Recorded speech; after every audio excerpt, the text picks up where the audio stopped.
Class 10th के MP board के विद्यार्थियों, देखिए आज की इस क्लास में हम आपकी वार्षिक परीक्षा के लिए विषय विज्ञान का सेट बी कंप्लीट करेंगे। इसके पहले मैं आपको विज्ञान का सेट ए बता चुकी हूँ। यदि आपने नहीं देखा हो तो देखिए आप चैनल पे जाकर देख सकते हैं। इस तरह की मैं आपको 6 मॉडल पेपर दूंगी, एफ तक आपके रहेंगे और सभी का हम सॉल्यूशन भी आपको साथ में देंगे।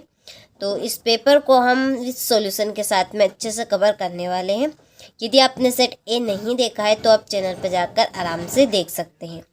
ठीक है, तो कुछ इस तरह का आपका फ्रंट पेज रहेगा। ये पेपर आपका इंग्लिश और हिंदी मीडियम दोनों के लिए रहेगा, यानी कि पेपर आपका इंग्लिश में भी है और हिंदी में भी है। ठीक है, तो चलिए बढ़ते हैं प्रश्न की ओर। घबराना आपका बिल्कुल नहीं है और धैर्य और शांति से आपको सारी चीज़ें कवर करनी है अच्छे से। ठीक है, चलिए तो पहले प्रश्न में सही विकल्प चुनिए। आपका पहला क्वेश्चन है इसका कि विभवांतर का मापक यंत्र है। तो विभवांतर का मापक यंत्र यानी कि विभवांतर को किस यंत्र के द्वारा मापा जाता है। तो देखिए इसका आंसर है आपका ऑल्टमीटर। यहाँ पर मैंने टिक मार्क इसलिए किए ताकि आपको समझाने में ज़्यादा दिक्कत ना आए और आप भी अच्छे से कंप्लीट कर सके। ठीक है, चलिए दूसरा है पादप में जाइलम उत्तर दायी है। तो जो पादप पदार्थ होते हैं उनमें जो जाइलम है वो किसके लिए उत्तरदायी है।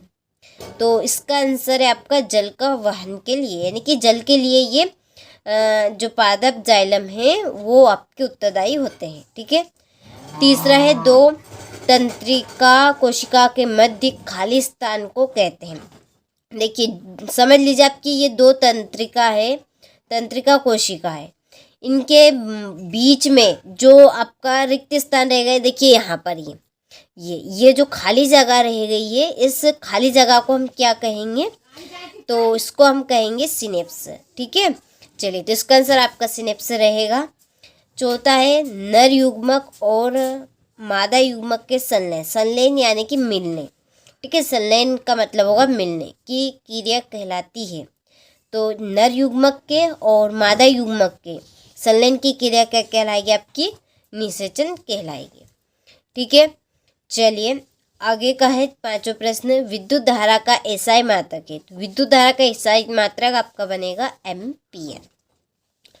छठा है परितंत्र में ऊर्जा का प्रवाह सदैव होता है, तो एक दिशिक रहता है। ठीक है, चलिए इसके बाद में ये आपके इंग्लिश मीडियम वालों के लिए है, तो स्क्रीनशॉट आप ले लीजिए। टिक मार्क मैंने कर दिए यहाँ पर, कंप्लीट आपको करना है। ठीक है, चलिए बाकी के प्रश्न का यहाँ से ले लीजिए। आगे के प्रश्न में हमारे क्वेश्चन नंबर 2 में रिक्त स्थानों की पूर्ति कीजिए। पहला है आपका कि वे अभिक्रियाएं जिनमें उत्पाद के निर्माण के साथ साथ ऊष्मा भी उत्पन्न होती है उसे डेटाटस अभिक्रिया कहते हैं। ठीक है, तो देखिए ऐसी कौन सी आपकी अभिक्रिया है कि जिसमें उत्पाद के निर्माण, यानी उत्पाद तो बनेगा ही बनेगा, साथ में उसमें से ऊष्मा भी उत्पन्न होगी, यानी कि ऊष्मा भी उसमें से निकलेगी।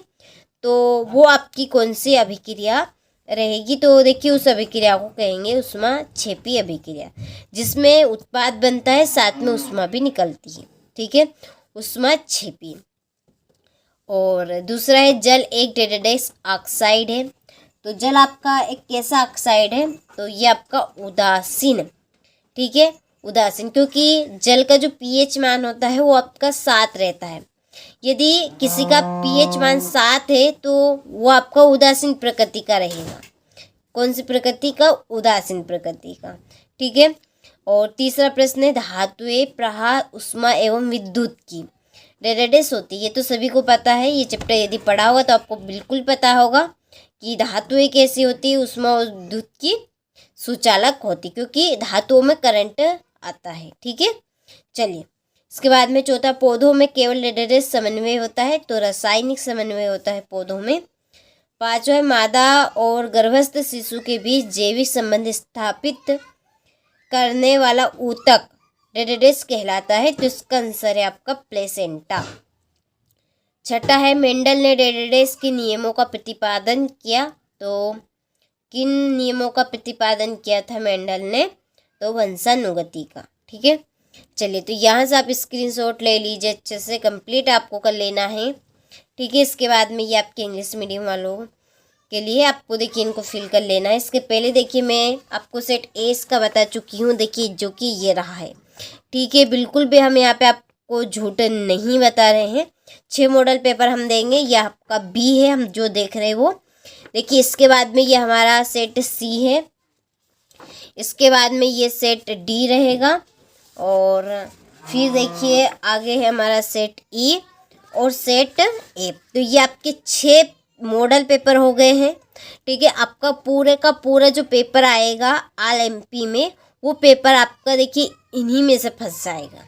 पूरा का पूरा पेपर आपका इन्हीं 6 मॉडल पेपर में से आ जाएगा। आपको देखिए चिंता बिल्कुल नहीं करना है। देखिए हम आपको जो बता रहे हैं ना, वो आप कंप्लीट कर लीजिए। 100% श्योर आप 90 से 95% बना सकते हैं।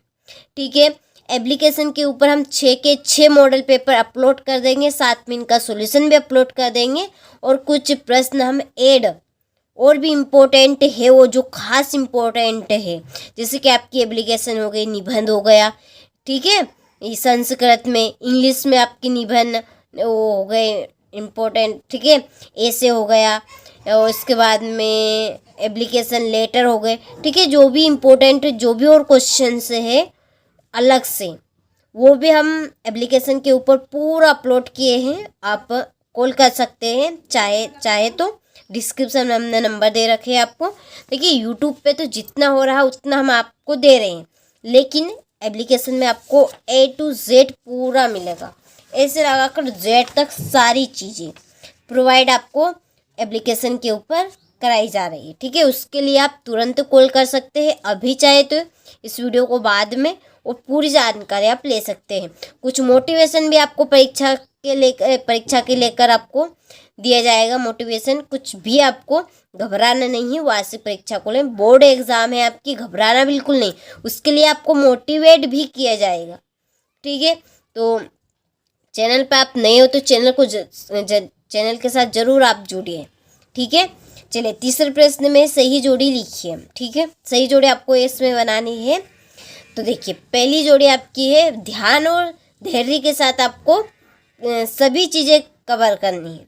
सारी चीज़ें आपकी हो जाएगी, आपको धैर्य और शांतिपूर्वक करना है यदि आप करेंगे तो। ठीक है, देखिए विद्युत की सुचालक अधातु है, तो विद्युत की जो सुचालक अधातु है वो कौन सी है, यानी कि अपवाद टाइप, तो वो आपकी ग्रेफाइट है। ठीक है, दूसरा रक्त का थक्का बनना, ये किसके कारण होता है, प्लेटलेट्स के द्वारा। ठीक है, स्वपरागन, इसकी स्वपरागन क्या है आपका, द्विलिंगी पुष्पों में आपका होता है। ठीक है, चौथा है लिंग गुणसूत्र आपका क्या है, लिंग गुणसूत्र लिंग निर्धारण के लिए। ठीक है, उत्तल दर्पण पश्य दृश्य दर्पण है ये। जरा दूरदर्शिता, इसकी आपकी जोड़ी द्विफोकसी लेंस। ठीक है, चले तो स्क्रीनशॉट आप ले लीजिए यहाँ से। इसके बाद में ये आपके इंग्लिश मीडियम वालों के लिए है, मैंने नंबर डाल दिए जोड़ी के, आपको कंप्लीट कर लेना है अच्छे से। ठीक है, आपको भी धैर्य और शांति बनाकर रखना है। ठीक है, सारी चीज़ें आपकी हो जाएगी, धैर्य और शांति बनाकर आप रखिए केवल। चलिए आगे है, एक वाक्य में उत्तर दीजिए। पहला है आपका कि जब किसी यौगिक से ऑक्सीजन संयुक्त होती है तब यह अभिक्रिया क्या कहलाती है, तो ये जो अभिक्रिया है आपकी, ये आपकी अपचयन अभिक्रिया कहलाती है। दूसरा है पारे की मिश्र धातु क्या कहलाती है, तो पारे की जो मिश्र धातु है वो आपकी अमलगम कहलाती है। क्या कहलाएगी, अमलगम। ठीक है, जो तीसरा है मनुष्य में आयोडीन की कमी से कौन सा रोग होता है, तो मनुष्य में आयोडीन की जो कमी होती है उससे घेंगा रोग होता है। ठीक है, चलिए चौथा है परागकोश से पराग कणों का वर्तिकाग्र तक पहुँचने की घटना क्या कहलाती है, तो वो आपकी परागण कहलाएगी। ठीक है, पांचवा है लेंस की क्षमता के लिए सूत्र लिखिए तथा उसका मात्रक भी लिखिए। तो देखिए लेंस की क्षमता के लिए आपका सूत्र बनेगा P = 1/F मीटर में, और इसका SI मात्रक आपका रहेगा डाई ऑक्टल, जिसे हम D से प्रदर्शित करते हैं। किससे प्रदर्शित करते हैं, D से। और लेंस की क्षमता को हम P से प्रदर्शित करते हैं। ठीक है, यहाँ पर ये मैंने लिखा है P = 1/f मीटर में। तो लेंस की क्षमता को P से करते हैं और इसके समातक डायोप्टर को D से करते हैं। छठा है, अंतरिक्ष यात्रियों को आकाश कैसा दिखाई देता है। तो ये अंतरिक्ष यात्रियों को आकाश जो है वो काला रंग का दिखाई देता है। ठीक है, चलिए आगे यहाँ से देखिए, ये इंग्लिश मीडियम वालों के लिए है तो आप कंप्लीट इनको कर लीजिएगा। ठीक है, इसके बाद में सत्य तो देखिए, पहला है आपका कि मनुष्य में दोहरा परिसंचरण होता है। तो मनुष्य में दोहरा परिसंचरण होता है क्या? हाँ, जरूर होता है। तो ये आपका सत्य, तो यहाँ पे सत्य लिखना है। दूसरा है, दूरदृष्टि दोष दूर करने के लिए उत्तल लेंस का उपयोग किया जाता है। तो ये आपका सत्य है, बिल्कुल सत्य बात है ये आपकी। तीसरा, अमोनियम क्लोराइड को जल में घोलने पर विलयन ठंडा हो जाना ऊष्मक्षेपी अभिक्रिया है। तो ये आपका असत्य है, तो यहाँ पर आपको सत्य लिखना है। देखिए चौथा है, घरेलू परिपथ में प्रवाहित धारा प्रत्यावर्ती धारा यानी कि AC, ठीक है, होती है। तो ये आपका सत्य है। पांचवा, लिटमस एक प्राकृतिक अम्ल क्षार सूचक है। तो ये आपका सत्य, और यहाँ पर एक अभिक्रिया दी है तो ये आपकी उसमें अपघटन अभिक्रिया है। तो ये बिल्कुल सत्य है, तो यहाँ पर आपको सत्य लिखना है। चलिए, तो स्क्रीनशॉट आप ले लीजिए यहाँ से। इसके बाद में यहाँ से इंग्लिश मीडियम वाले आप ले लीजिए, कंप्लीट आपको जरूर कर इनको जाना है। आगे बढ़ते हैं प्रश्न की ओर। तो देखिए, छठे प्रश्न में आपका है कि तेल एवं वसा युक्त पदार्थों को नाइट्रोजन से प्रभावित क्यों किया जाता है। ये आपका देखिए 2 नंबर का प्रश्न रहेगा। इसके बाद में ये आपका अथवा है। फिर आपका 7वां प्रश्न है ध्वनिक, ये से हम सोनोरस भी कहते हैं। तो आपसे ये प्रश्न दोनों ही नाम से पूछा जा सकता है, या ध्वनिक के नाम से या सोनोरस के नाम से। इसे उदाहरण सहित आपको समझाना है। 2 नंबर का प्रश्न है। 8वां, निम्न की संरचनाएं चित्रित कीजिए। पहली है एथेनोइक अम्ल, दूसरी ब्रोमोपेंटेन। ठीक है, चलिए इसके बाद में है 9वां प्रश्न आपका कि पाचक एंजाइमों का क्या कार्य है। ठीक है, देखिए सभी प्रश्न आपके इम्पोर्टेंट है जो 100% श्योर आपकी परीक्षा में आएंगे। देखिए आपका जो पूरा ऑल MP में बोर्ड एग्ज़ाम का पेपर रहेगा साइंस का, वो पेपर आपका पूरा का पूरा इन 6 मॉडल पेपर में से आ जाएगा। पूरा का पूरा आपका फंस जाएगा। केवल आपको मात्र ये 6 मॉडल पेपर कंप्लीट करने हैं, ये 100% श्योर है पूरा। ठीक है, कंप्लीट आपको हर एक प्रश्न को गहराई से करना है, विद सॉल्यूशन भी आपका हम उनका देंगे। तो देखिए 10वां अलैंगिक जनन किसे कहते हैं। इसके बाद में 11वां आनुवंशिक विभिन्नताएं किसे कहते हैं। 12वां है आपका 2M यानी कि 2 फोकस दूरी वाले अवतल लेंस की क्षमता आपको ज्ञात करनी है। 13वां है अवतल दर्पण के मुख्य फोकस की परिभाषा आपको देनी है। और यहाँ पर आपका 14वां है चालक के प्रतिरोध को प्रभावित करने वाले 2 कारकों के नाम आपको बताने हैं। देखिए सभी प्रश्न आपके इम्पोर्टेंट है और ये आपके 2 नंबर के प्रश्न चल रहे हैं अभी। ठीक है, चलिए इसके बाद में आपका 15वां प्रश्न 2 नंबर का रहेगा। फ्लेमिंग का वाम हस्त या बाएं हाथ का नियम समझाना है। ठीक है, अपवर्तनांक से क्या समझते हैं, ये आपका 2 नंबर का प्रश्न रहेगा। पारिस्थितिकी क्या है, पारिस्थितिकी तंत्र के प्रमुख घटक कौन कौन से हैं। ठीक है, चलिए इसके बाद में है देखिए आहार जाल को खाद्य जाल कहते हैं एवं आहार श्रृंखला इसको खाद्य श्रृंखला कहते हैं। ठीक है, इसमें अंतर आपको बताना है। काफ़ी इंपॉर्टेंट प्रश्न है बोर्ड एग्जाम के लिए। ठीक है, कंप्लीट आपको करके जरूर जाना है।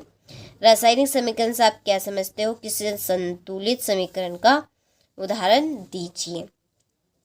ठीक है, ये इसका अथवा है, ये काफ़ी इंपॉर्टेंट है। वियोजन अभिक्रिया को संयोजन अभिक्रिया के विपरीत क्यों कहा जाता है, और इन अभिक्रियाओं के लिए समीकरण आपको देने हैं। ठीक है, प्रतिवर्ती चाप का नामक चित्र आपको बनाना है। ठीक है, 3 नंबर का ये आपका प्रश्न है। ये आपके 3 नंबर के प्रश्न चल रहे हैं यहाँ पे से 18वें क्वेश्चन से।